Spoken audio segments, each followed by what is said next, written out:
Hello students, today we are going to start with Bohr effect. Okay, so let's see Bohr effect.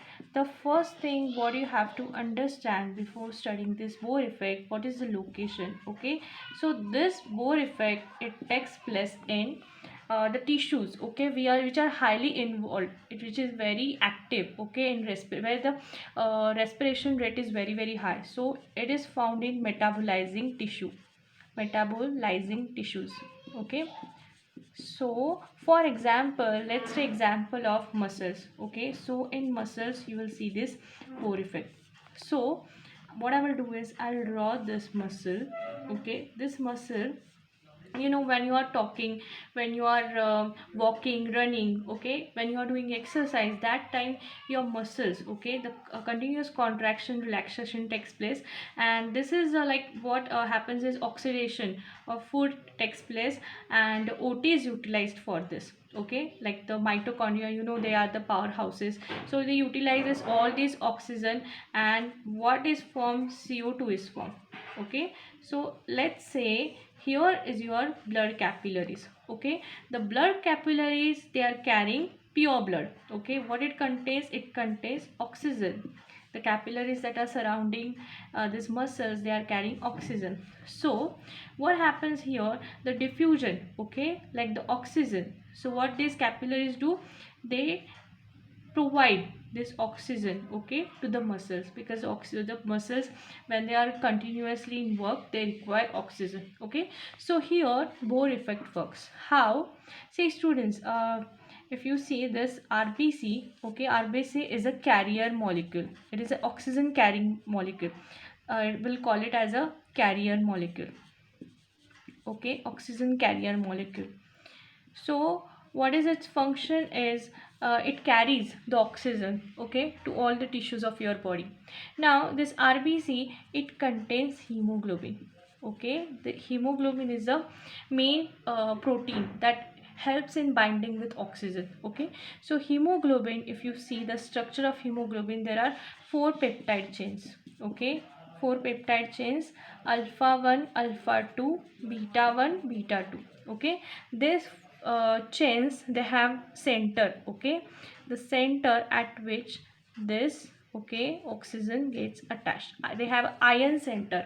Okay, so ion centers are the places where this oxygen, they show affinity. Okay, so hemoglobin is mainly, it has an affinity for oxygen. That's why the oxygen gets bind with whatever the oxygen that you inhale. Okay, so this oxygen gets bind with this hemoglobin, and this RBC, okay, like when it is traveling through this blood capillaries, okay, the RBCs, they are carrying oxygen. So if suppose if suppose the oxygen, okay, if O2 molecule, let's draw this what is this HB. Okay, this is your hemoglobin. Okay, it has the ability for oxygen. So four, see the four, hemoglobin has a four sites of binding with O2. So we'll write it 4O2. Okay, here it becomes HbO2, 4HbO2. Okay, so if suppose the O2 has a if it's a strong, if suppose there is a strong affinity of Hb with O2, okay, and it is forming a very, see, if suppose hemoglobin is very tightly, okay, holding this O2, so what will happen, the oxygen will not get dissociated. Okay, so for this, okay, we have this Bohr effect, in which this, if you see the partial pressure, okay, partial pressure means what, it is a pressure, okay, that is exerted by the carbon dioxide. Okay, this is called as partial pressure. Partially, the air is a mixture of gases, so the particular pressure, okay, that is the particular pressure that is exerted by a gas, okay, particular gas from the mixture, this is called as partial pressure. So if you see the muscles, the partial pressure of CO2 is high, okay, and partial pressure of O2 is low. Okay, so under this conditions, okay, and the second one is high temperature. Okay, and one more thing I want to tell you, the hydrogen concentration is high. How this hydrogen concentration is high, I'll tell you. Okay, here I'll write here.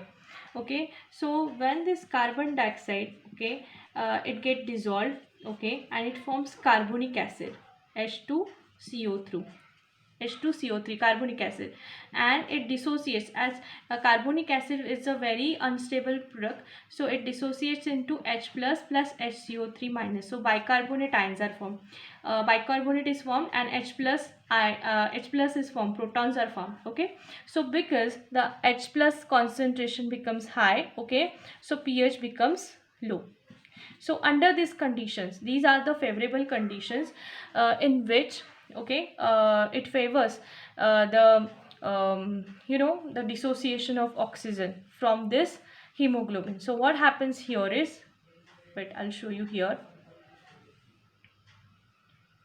I'll show you here what happens then after that. This HbO2, okay, under these conditions, okay, under these conditions, for example, high partial pressure of carbon dioxide, okay, then high temperature, high hydrogen concentration, under these conditions this hemoglobin, okay, it dissociates from oxygen.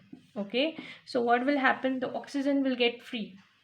Sorry, here I have written, wait, okay, here I'll write HbO2, okay, it will get dissociated, Hb will get dissociated from O2. Your O2 has becoming free now. Okay, so once it get free, you're like a hemoglobin has a lower affinity, so higher concentration, higher partial pressure of carbon dioxide, okay, higher temperature and higher concentration of H plus. So what are these are the factors which are responsible for lowering, okay, the affinity. I'll write here affinity of Hb, okay, with O2 gets lowered. O2 gets, okay, lowered.